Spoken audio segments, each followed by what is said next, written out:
Being a filmmaker gets expensive quickly. Not because we're reckless and not because we're trying to show off, simply because maybe you wake up one morning and decide you want to make your life or your job 5% easier, and someone somewhere has already put the word cine on the thing you need, and that's added a couple of zeros to the price. So here's the question. What if some of the most useful upgrades in your kit aren't from the filmmaking industry at all? Because I'm going to show you a bunch of bits that I use constantly. Watertight storage, tethering, weather protection, sand, prevention and removal, strap systems, most of which cost less than a single cine bracket. It's real world stuff, coastal stuff. Rain, dust, salt, sand, the kind of conditions where gear either survives or it doesn't. I'm not anti-gear, obviously, far from it. I, like you probably, love nice equipment. I'm a grown man and I can get oddly excited about nicely machined bits of metal. Plus I can usually justify it as an investment, which is a phrase that has done more damage to my bank account than any of the recent storms have. What I'm wary of is the cine tax, that sort of mysterious uplift that you pay whenever a product is aimed at filmmakers, even if it's fundamentally a solved problem in another industry. So this episode is hopefully going to be a bit of an antidote to that. Reasonably inexpensive kit that deliver ridiculous value, especially if you work outside, travel, operate out of the back of a vehicle, or find yourself in places where sand exists purely to ruin your day. A quick note before we get into it, some of what I'm going to mention crosses into rigging, tethering, load-bearing territory. I'll tell you what I do, and I'll tell you what I trust, I'll tell you what I don't trust, but use your own judgment. I've got a roll-top waterproof tote that I've been using made by a company called Rux, which is R-U-X. One of those bits of kit where, once you're in it, you start to wonder why you tolerated anything else. Because here's the deal. Most camera bags are somewhat weather resistant, kind of in the way that a pub doorway is weather resistant.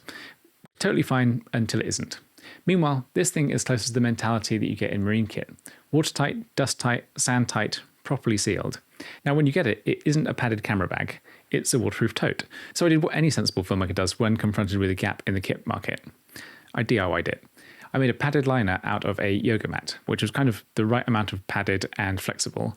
I cut it to shape, layered some areas, and created a simple insert that gives just enough protection to inspire a bit of confidence without losing the key feature that the bag is just essentially a flexible sealed container. Compared to some professional solutions, Timber, Porta Brace, those sorts of names, this is extremely practical for coastal work.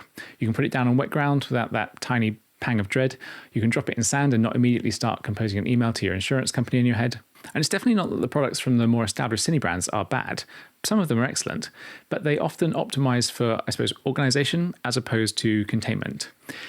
I'm from Cornwall and I'm often working around water and I'm often working around salt. And I'm nearly always around wind-driven sand. So my main concern isn't fighting clutter and organizing within the bag. I'm mainly trying to optimize for protection from environmental conditions.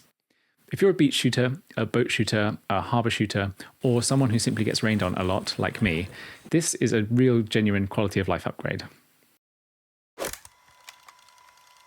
This is a little hack that works so well, I can't believe that a product doesn't already exist that does the same thing. But when I researched it, it just didn't. So I had to make it myself.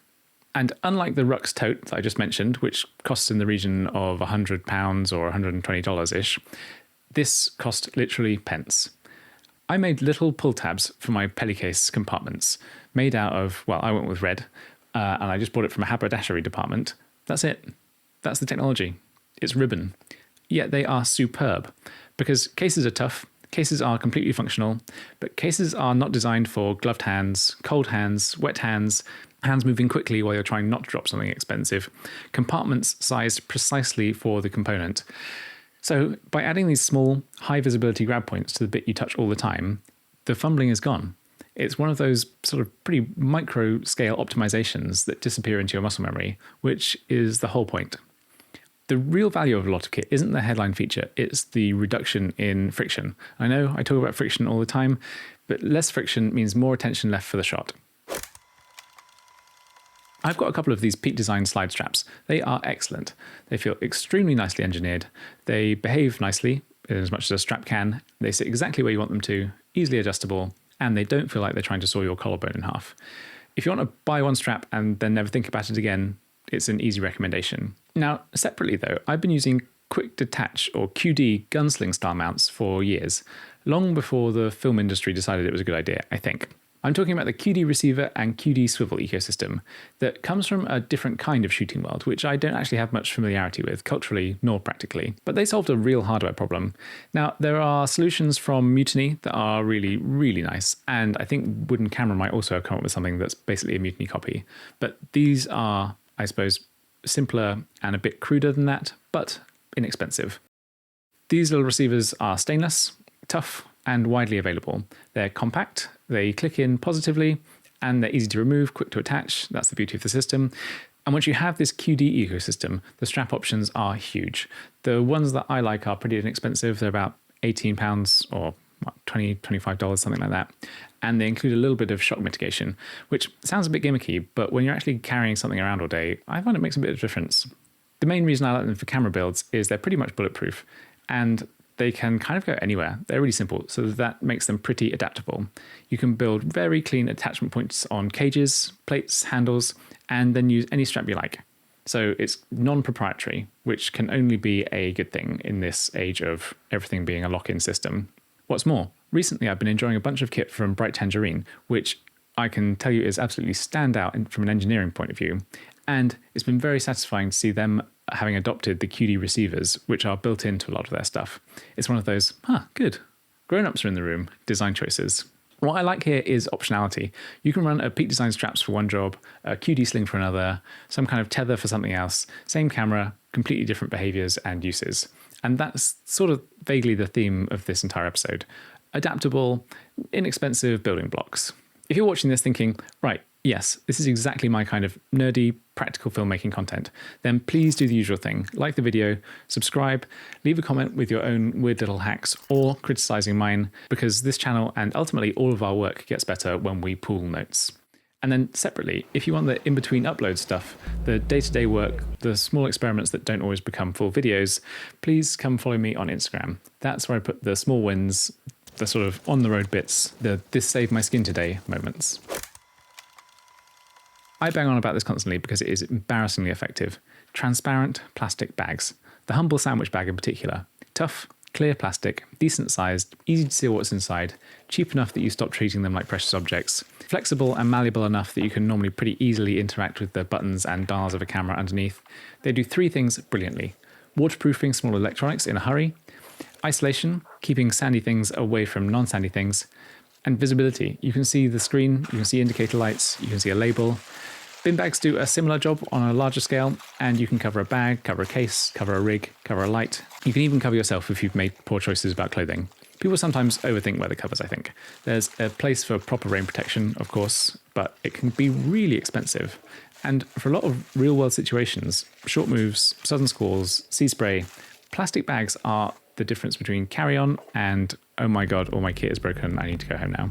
I've found that the best emergency rain cover is one that you actually carry with you, and a sandwich bag or a clear bin bag weigh nearly nothing. For me, that's why it wins.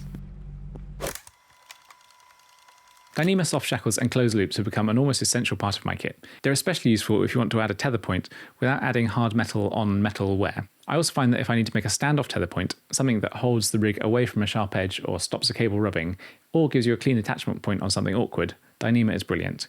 It's lightweight, strong, very easy to pack. It doesn't rattle, it doesn't scratch, it doesn't chew up your nice expensive hardware. Rigging problems are rarely solved by any single piece of perfect gear. They're solved by having a few adaptable, connectable tissues in your kit. Soft loops, shackles, straps, tethers, things that let you make safe decisions quickly.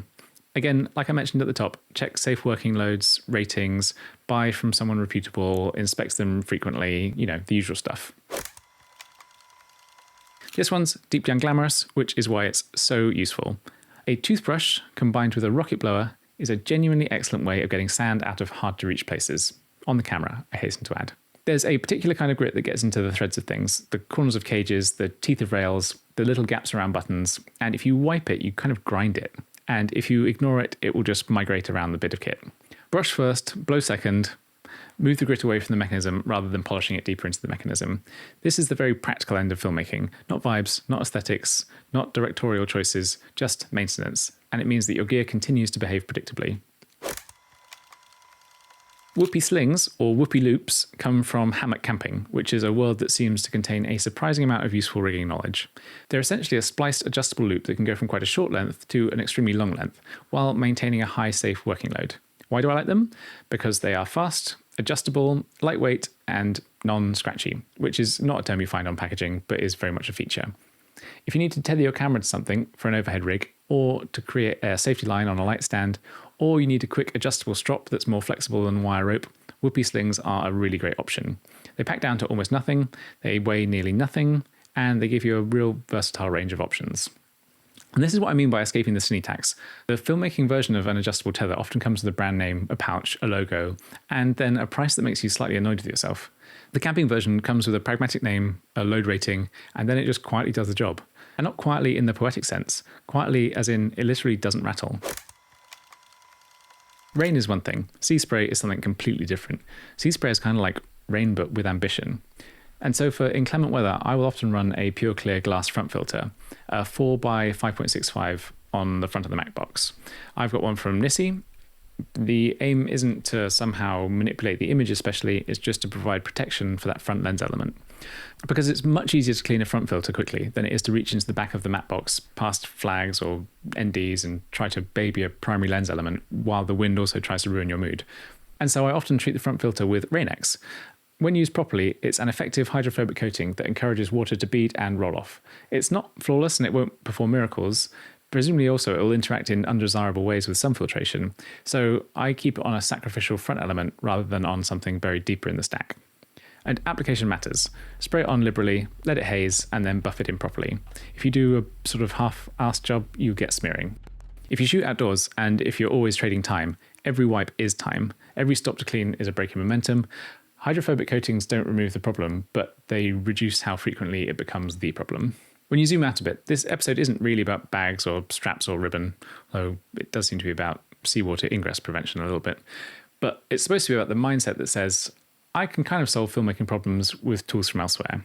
Marine kit, although that can also be quite expensive, camping kit, DIY materials, haberdashery bits, cleaning tools, industrial hardware. If it's robust, if it's repeatable, if it makes your work smoother, then it's definitely valid. The funny thing is, a lot of the best filmmaking outcomes come from just removing friction, not from adding some kind of additional complexity.